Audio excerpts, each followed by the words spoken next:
अभी मैं था कश्मीर में, आप खुद कश्मीर से आप समझ सकते हैं कि साउथ कश्मीर में छोड़ो, पूरे कश्मीर में अब कैंसर के लोग बढ़ रहे हैं क्योंकि सेब पे बहुत सारा केमिकल का इस्तेमाल हो रहा है। और हमारे यहाँ भी मतलब गन्ने में बहुत सारी दवाइयाँ डल रही हैं। अभी पिछले 10-20-30 सालों में जो बीमारियाँ हुई हैं फूड में केमिकल के चलते, पहले ये बीमारियाँ नहीं थी। दूसरी बीमारियाँ रही होंगी लेकिन ये बीमारियाँ नहीं थी। मैं कश्मीर में हूँ, कन्याकुमारी तक जाऊँगा, इतने राज्यों से गुजरूंगा, तो सबके लिए फूड बहुत ज़रूरी चीज़ है। हम हो सकता है कपड़े कुछ पहन लें, उनका हमारे कुछ असर नहीं पड़ने वाला है, बाकी चीज़ों से आप समझौता कर सकते हो, लेकिन फूड ना हमारे लिए बहुत ज़रूरी है। ये बॉडी एक ही है, अगर आप इस बॉडी में अच्छा फूड देंगे इसको तो आपको ये हेल्प करेगी।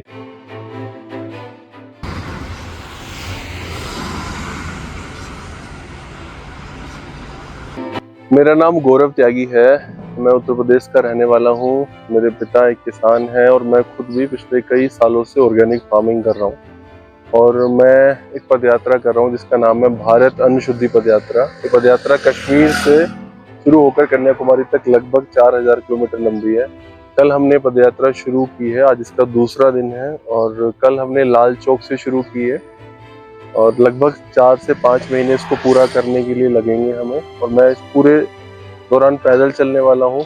और इस यात्रा का उद्देश्य है कि एक तो लोगों को प्योर फूड मिले, प्योर फूड के लिए उनको अवेयरनेस हो, और किसान अपना सामान खुद कस्टमर तक पहुंचाए, ना कि उन्हें किसी दूसरी कंपनी के ऊपर डिपेंड रहना पड़े, ना उन्हें मंडी के ऊपर डिपेंड रहना पड़े। तो हम जो भी रास्ते में गांव कस्बे पड़ेंगे या शहर पड़ेंगे, वहाँ हम लोगों को जागरूक करने वाले हैं। वहाँ हम किसानों को जागरूक करने वाले हैं कि आप अपना सामान खुद बेचिए और तभी आपको अच्छे पैसे भी मिलेंगे और ग्राहक भी आपसे सामान खरीदेंगे। तो ऑर्गेनिक को लेके जो अवेयरनेस बढ़ रही है उसका फायदा किसानों को उठाना चाहिए। तो किसान अभी उतना उसका फायदा नहीं उठा रहे हैं। जब देश में ऐसे लोग हैं जो अच्छा खाना चाहते हैं और उसके लिए कुछ एक्स्ट्रा पैसे खर्च करने को तैयार है, तो किसानों को उसका अवसर का फायदा उठाना चाहिए।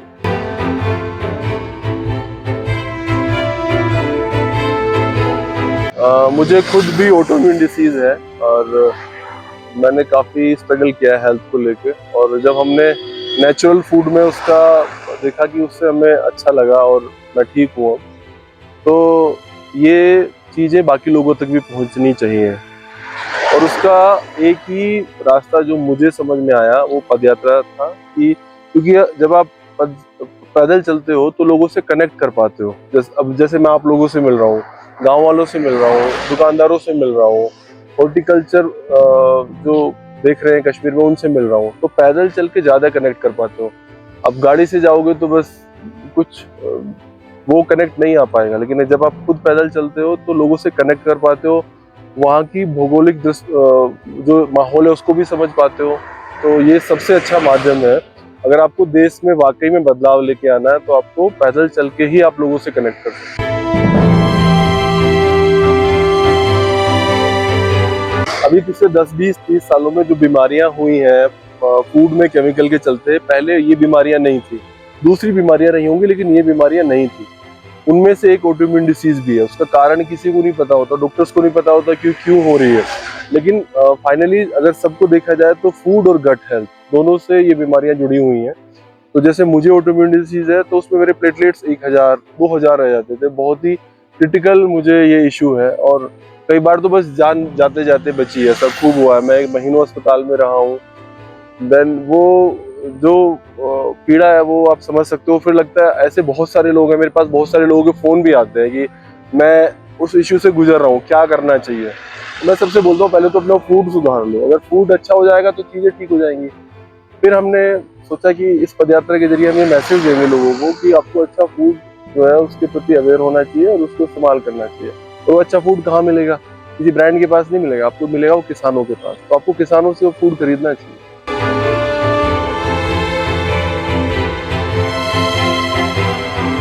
अभी मैं था कश्मीर में, आप खुद कश्मीर से आप समझ सकते हैं कि साउथ कश्मीर में छोड़ो, पूरे कश्मीर में अब कैंसर के लोग बढ़ रहे हैं क्योंकि सेब पे बहुत सारा केमिकल का इस्तेमाल हो रहा है। और हमारे यहाँ भी मतलब गन्ने में बहुत सारी दवाइयाँ डल रही हैं, धान में बहुत सारी दवाइयाँ डल रही हैं। दूसरे देशों में अगर हमारा सामान जाता है तो इसलिए वो बैन कर दिया जाता है कि इसमें बहुत सारे केमिकल हैं। तो दूसरे देशों के लोग अगर अवेयर हैं तो हम क्यों नहीं है? हमें भी तो उन सब चीज़ों का ध्यान रखना पड़ेगा ना। तो हमें बहुत ज़रूरी है कि अपने फूड को अच्छा करना चाहिए।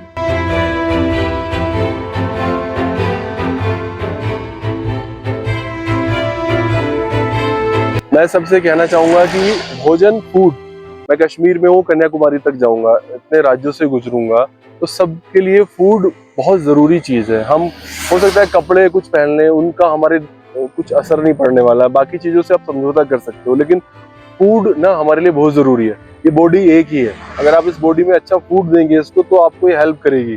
तो भोजन हमारे 140 करोड़ लोगों के लिए बहुत जरूरी है, और अच्छा भोजन मिले। हम बात करें 2047 में विकसित भारत बनेगा, लेकिन ये एक स्वस्थ भारत भी बनना चाहिए ना, तभी सच्चे मायने होंगे 2047 के सशक्त भारत के। तो ये बहुत जरूरी है कि लोग इस पदयात्रा से जुड़े, हमें सपोर्ट करें, हमारे साथ 2 कदम चले।